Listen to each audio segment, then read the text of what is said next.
Temps d'arrêt, le podcast sur l'art et la science du coaching, animé par Coach Frank, présenté par Better Sport. Bienvenue à Temps d'arrêt.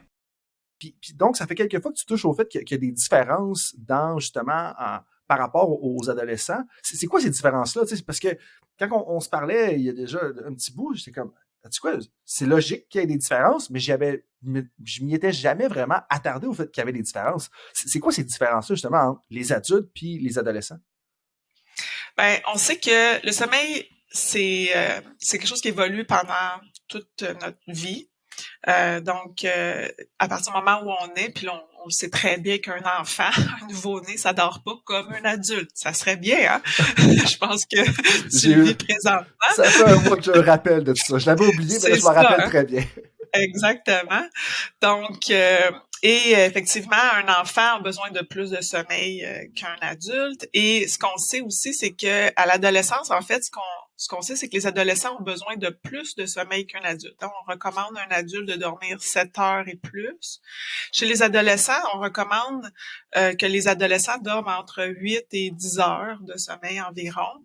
Mais ce qu'on sait, ce que la plupart des études montrent, c'est que les adolescents auraient besoin d'environ 9 heures de sommeil. Puis les athlètes ont besoin de plus de sommeil que ça.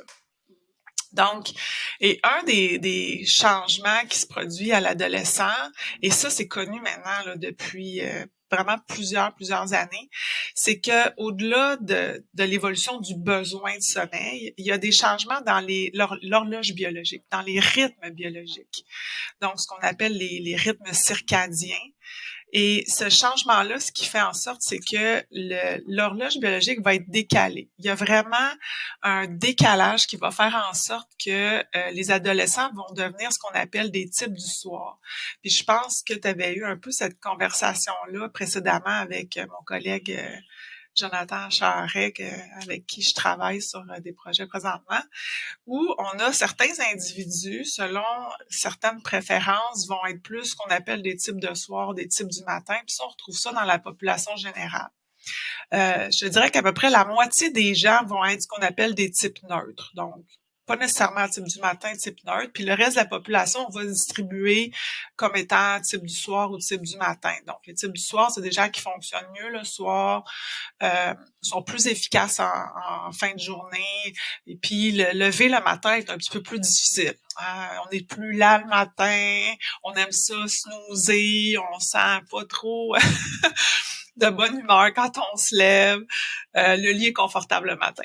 Les types du matin, c'est l'inverse. C'est des gens qui sont des lève-tôt super efficaces le matin. Eux autres, là, à midi, 1 heure, leur journée est pas mal faite, là, mais le soir, par contre, ils sont plus lents. Eux autres, ils iraient au lit vraiment plus tôt. Chez les ados, ce qui se produit, puis c'est un phénomène universel. On a trouvé ça dans toutes les cultures, sur toute la planète entière, et même chez les animaux. Donc, c'est vraiment un phénomène... Ouais, des adolescents animaux, là. Ouais, Okay? ouais. Donc, c'est quelque chose qu'on a vraiment trouvé de façon universelle. Il y a un décalage vers un type de soir, puis même un type de soir extrême. Donc, l'espèce de mythe qu'on a, ou l'image qu'on a des adolescents paresseux, ou qui brettent dans leur lit le soir, qui veulent pas se coucher, puis qui sont sur leur cellulaire à chatter là, tard, ou qui jouent aux jeux vidéo, puis qui veulent juste pas se coucher, c'est pas ça qui fait qu'ils veulent pas se coucher, c'est qu'en fait ils ont pas de signaux biologiques qui leur envoient là des signaux au cerveau pour dire ben va te coucher.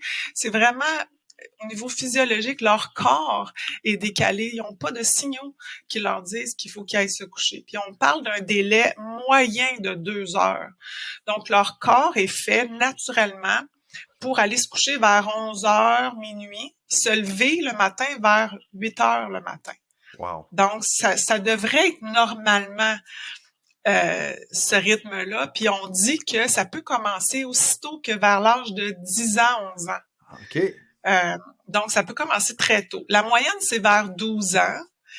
Et ici, il y en a certains qui vont peut-être réagir, ça se poursuit, cette lancée-là ou ce décalage-là, jusque vers l'âge de 19-20 ans.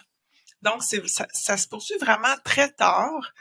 Ça commencerait plutôt chez les filles. Donc, on pense à ce moment-là que ça pourrait être lié vraiment au début de la puberté parce que les filles commencent leur puberté plus tôt. Ça reviendrait, si on veut, ça se renverserait vers l'âge de 19 ans, 20 ans chez les filles, puis vers l'âge de 22, 23 ans pour les garçons. Donc, c'est pour ça qu'on dit que c'est vraiment comme une espèce de changement à l'adolescence, parce que c'est pas une transition vers l'âge adulte. C'est pas quelque chose vers lequel c'est un chemin qui nous amène vers un chronotype ou un type adulte. C'est vraiment une période, un bump in the road, là. C'est comme quelque chose qui se passe à l'adolescence et on va revenir à un type plus neutre à l'âge adulte. Par contre, il y en a qui vont adopter un style de vie, des habitudes de vie qui va venir exacerber ce type de soir-là.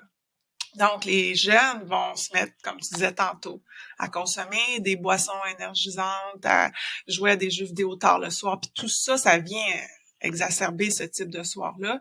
Et ça peut aussi maintenir un type de soir extrême plus tard à l'âge adulte, puis même provoquer ce qu'on appelle un délai de phase. Donc, ça va faire des adultes qui vont être encore des types de soirs extrêmes puis qui vont peut-être avoir de la misère à ce moment-là à fonctionner plus tard parce qu'ils vont être trop des types de soirs extrêmes.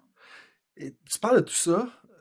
Pour moi, c'est révélateur. J'entends des histoires de parents qui ont des adolescents, puis je me rends compte, là, je suis en train de me dire, si tu as des adolescents ou des jeunes adolescents de 10, 11, 12 ans à la maison, comme certaines personnes dans mon entourage, et que tu leur demandes d'aller au lit à 7h, 8h, 8h30, c'est peut-être un peu, je vais pas dire naïf, parce que les gens font le mieux qu'ils connaissent avec leur situation, puis tout ça, ça serait un peu trop catégorisateur, là, si on veut, mais peut-être que c'est le temps, justement, de parler de tout ça, puis de leur renvoyer, puis leur partager le lien, parce que, juste, il y a 2 exemples là, qui viennent en tête qui sont assez frappants.